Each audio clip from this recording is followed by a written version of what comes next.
आदाब नाजरीन, Saiyaara news TV से मैं सैयद अफरोज। आइए अहम खबरों पर नजर डालते हैं। चेयरमैन वक्फ बोर्ड सैयद अजमतुल्लाह हुसैनी ने बालापुर कब्रिस्तान में किए जा रहे कब्जों को बर्खास्त करने का वादा किया। देखिए तफसीली रिपोर्ट। बालापुर टोम्स के सामने जो कदीम कब्रिस्तान था, जो वक्फ के तहत 101 एकड़ 10 गुंठे कब्रिस्तान जो कई सालों से इंक्रोच होते आज कुछ ज़मीन बची हुई थी और पिछले 2-3 महीनों से मेरे पास ये लोग कमेटी के लोग भी आए थे। हम जिसमें लोकल का सर्वे, ग्राम मंडल का सर्वे भी कराए और उसके बाद फिर DI का सर्वे भी हम कराए। दोनों के बाद यहाँ के मुकामी लोग, जो दूसरे लोग जो ऑब्जेक्शंस कर रहे थे कि सर्वे नंबर 7 और सर्वे नंबर 8 की बाउंड्रीज़ का यहाँ पर झगड़ा है। सर्वे नंबर 8 वक्फ बोर्ड की प्रॉपर्टी है, सर्वे नंबर 7 दूसरों की प्रॉपर्टी है। वो बाउंड्री का झगड़ा था, तो वो लोग जो MRO का सर्वे था और DI का सर्वे था, उससे वो लोग मुतमईन नहीं होके हम और एक सर्वे कराना चाह रहे हैं। इसलिए पिछले 1 महीने 1.5 महीने पहले वो बोले तो फिर हम सर्वे के लिए डाले थे। हमारे इंस्पेक्टर, मुकामी वक्फ बोर्ड के इंस्पेक्टर है, वो सर्वे के लिए डाले थे, तभी वो आजकल बोलकर टाइम नहीं देते।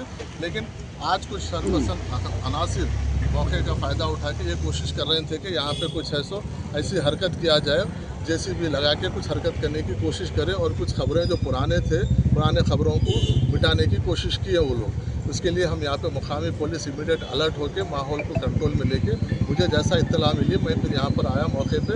यहाँ पे मुकामी जमात के कायदीन हैं और यहाँ पर उस्मान गालिब साहब है और यहाँ पे कमेटी के सदर साहब भी यहाँ पर है, अब्दुल करीम साहब भी यहाँ पर है और दूसरे भी दीगर कायदीन जमात के हैं।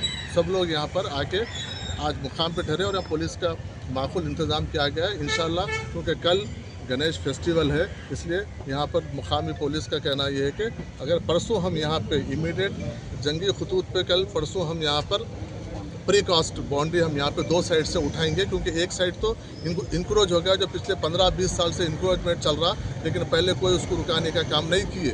मुकामी लोग बहुत कोशिश की लेकिन नहीं हुआ, इसलिए अब उसको AD सर्वे के लिए बोल के मुकामी लोग उसका मुतालबा कर रहे हैं। परसों के दिन मैं खुद भी सुबह में यहाँ पर आऊँगा, आके ये प्रीकास्ट बाउंड्री 2 साइड से उठा के जहाँ पर इंक्रोच हो रहा है 2 साइड से प्रीकास्ट बाउंड्री पुलिस की निगरानी में यहाँ पर उठाएंगे। उठाने के बाद जो AD सर्वे होगा, AD सर्वे या मुकामी MRO का सर्वे के साथ 1 एकड़ 10 गुंठे जो वक्फ बोर्ड की ज़मीन है उसको हम पहले आइडेंटिफाई करेंगे। आइडेंटिफाई करके अगर वो ओपन लैंड है पूरी तो उसको पूरा बाउंड्री उठाने का काम हम करेंगे। उसमें अगर कोई इंक्रोच हो गया तो इंक्रोचर्स के ऊपर इमीडिएट हम एक्शन लेंगे, जो भी कानूनी कार्रवाई हो सकती। जो रिमेनिंग ओपन ज़मीन रहेंगी उसको हदबंदी करके हुदूद उसके ऊपर फिक्स कर लेके उसको बाउंड्री उठाने का काम करेंगे, क्योंकि ऑलरेडी 11 लाख रुपए सैंक्शन होकर पिछली बार MLA लैट से 11 लाख रुपए सैंक्शन हुए और उससे ज़्यादा जो भी उसको बाउंड्री के लिए ज़रूरत पड़ेगी वो वक्फ बोर्ड उसका इंतजाम करके हम बाउंड्री उठाने का काम करेंगे। सब जो खबर डिमोलिश कर दी उसके ताल्लुक से क्या होंगे? नहीं, ये वही तो बोल रहा हूँ, कुछ लोग शरपसंद अनासिर कल का जो कुछ फ़ायदा उठा के कुछ यहाँ पे माहौल को ख़राब करने के लिए कोशिश किए हैं, क्योंकि इसमें ऑलरेडी कुछ खबरें थे, पुराने खबरें थे, बहुत कदीम खबरें थे। बाकी का तो ग्राउंड ही था, कुछ ज़्यादा नहीं थे, लेकिन कुछ खबरें जो बहुत कदीम खबरें थे उसको कोई पत्थर वगैरह जो JCB से डिस्टर्ब करने की कोशिश किए हैं। और ये किस्सा तकरीबन क्योंकि मुकामी कायदीन के बकौल मुकामी कायदीन के 15-20 साल से चल रहा है इसी तरीके से इंक्रोचमेंट। ये लोग आ रहे हैं, इंक्रोच कर रहे हैं, बाजू बिल्डिंगें बन गए, ऐसा हुआ। तो आगे इसको एक बार AD सर्वे जल्द से जल्द AD सर्वे करवा कर पहले तो अब AD सर्वे के बाद जो भी हमारा रहेगा यहाँ पे मुकामी कायदीन है, जैसा MP साहब है, MP साहब से भी बात करेंगे, उनसे भी बात करके उनकी भी मदद लेंगे। यहाँ के मुकामी कायदीन है, इन सब की मदद लेंगे। मदद लेके हम जो इंक्रोचर्स है ना उनको भी कैसा बर्खास्त करने के उसको हम कानूनी तौर पर कैसा बर्खास्त करने की वो भी हम इंशाल्लाह कोशिश करेंगे।